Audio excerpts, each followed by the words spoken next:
Hey, I'm getting a beer. Anybody want one? Yeah, I take beer. Toss me I'll take a cold one, beer. too. Okay, Grandpa, it's your deal. What's the ante? Ante is quarter. Chicago baseball bloody murder. Horse, one-eyed jacks, man with axe or wild. Suicide king up kills you.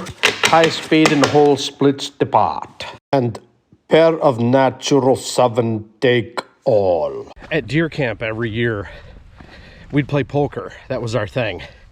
Everybody would bring a jar full of quarters. It was quarter limit.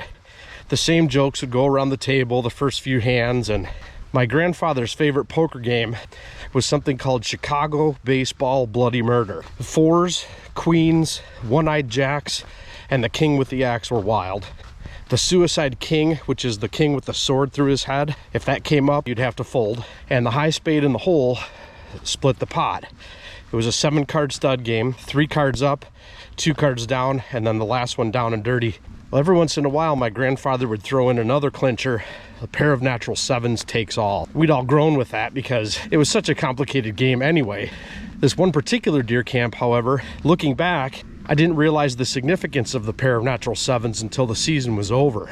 A number of years before that, all the neighbors up at our cabin had been talking about a pair of twin fawns, and this was back when you could feed the deer, you could put out salt licks before the chronic wasting disease hit Michigan. Finally, one year, everybody was talking about these 2 huge bucks. My dad and my uncle were talking about seeing them in the woods. They were 2 6-point bucks, and then on the very top tine, one of them forked out. Not a huge pronounced fork, but definitely enough to count it as 2 points. So it had 3 on one side, 4 on the other. So they were a pair of natural sevens. So one year at deer camp, we were all playing cards and decided we were going to get a drive going. Planted my dad and a couple other guys at the end of this really long draw, and a bunch of us started walking real slow. We kicked a number of deer out of there, but I heard a bang and nothing else. So I finished the drive, which we agreed we were going to do no matter what happened or any shots you heard. You keep the drive going to kick all the deer out.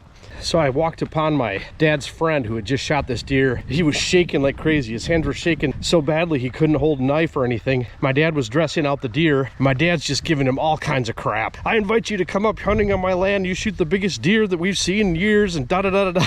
It was great. It was very obvious they had been longtime friends. And I looked down at this rack, and whitetails, as they go, can be very big, and the racks can be pretty big. But up where we hunted, they weren't huge deer. This was a big deer, a very big deer for up there, and this rack was huge for up there. It was a beautiful 6-point rack, 3 on one side. The other side had a fork, and on that fork you could hang a ring. So it was a 7-point. Well, that fork had a broken tine. There was a piece missing off it. It looks like it had just cracked and fallen off. My uncle came up, he looked at that and said, "Wow, I'll be right back." And he took off. My uncle comes back about 15 minutes later with this little piece of antler in his hand, and he says, "Look at this." And he matched it up, and it fit exactly where that one tine had broken. We said, "Where on earth did you find that?" He said, "Early this bow season, I was hunting back here in the same area, and I saw this huge swath of ground that was torn up like crazy. It had obviously been a deer fight, and right in the middle of it, I found this broken tine." So I'm gathering those twin bucks everybody's been talking about are still here, and that's one of them. So a few years later, I remember coming up to deer camp, and my dad was belly aching about this deer sleeping in his blind. And I kind of shrugged it off. We all were kind of laughing because he was really upset about this. He said, "I want you to come out hunting with me." All right. So we went to the top of this ridge. It's about 200 feet down into this valley. It was kind of a U shape, and in the middle of that U was a huge ridge as well, maybe 100 feet high. Very steep hillsides. You could walk down them, but you had to be really careful. We sneak real quietly down this 2-track. We turn and go into the woods where we can approach my dad's blind, which was down in the hollow on the other side of this valley on the island ridge. My dad is being real quiet, and he's looking through his scope, and he says to me really quietly, I don't think he's there." I said, "What?" He said, "I don't think he's in my blind." So we stand up, and he takes one step down this hill, and boom, this thing comes rocketing out of his blind. I never would have believed it had I not seen it. We walked down there, and sure enough, this thing was laying in his blind. Now, we always made natural blinds, so this wasn't a tent blind or a tree stand or anything. This was just a blind that we set up with wood and branches and stuff like that. I think we tried to make it look as natural as possible. It was sleeping in my dad's blind. It's the funniest thing I've ever seen. I didn't get a good look at the deer, but it was definitely big, especially for up there. Well, later that season, I came up to bow hunt with a friend of mine. It was cold, blowing snow. We'd gotten a couple of feet overnight. It was nasty. We decided, hey, we came up here to hunt, let's go. So we got dressed, and I had clipped one of those round hot seats to the back of my belt, so all I had to do was sit down and my backside wouldn't get wet. I walked up the ridge, so I was standing on top of the ridge. These deer are definitely not going to be up on this windy ridge. I turned around, I was going to walk back down and find a place to sit. I took one step and my foot went out from under me.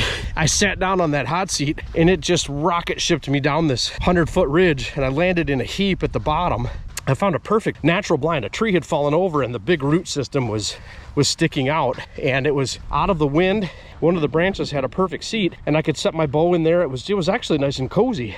Had a really good view of this entire ridge from the very bottom. I could see up the ridge, I could see down. There were a couple really good shooting lanes. About 20 minutes later, this little button buck, I watched him come up over the ridge, and he was standing right where I was, kind of looking at my tracks, and he took a step and he slid all the way down the hill exactly like I did, lands in a heap, and I start laughing. I actually laughed out loud, and he turned really startled and looked at me. He obviously hadn't seen me, and he looked up at me in total surprise. His eyes went really wide, and I said, "It really sucks, doesn't it?"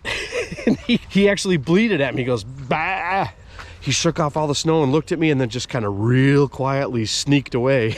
This is the stuff you see when you're hunting. I want to see about a half hour later.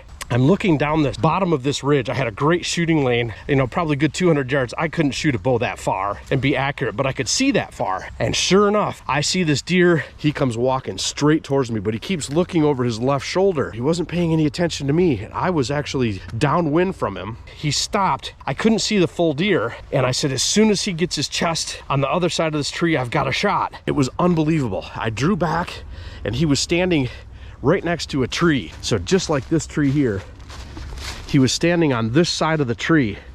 I was waiting for him to come out and just expose part of his chest. I must have been 20 yards away.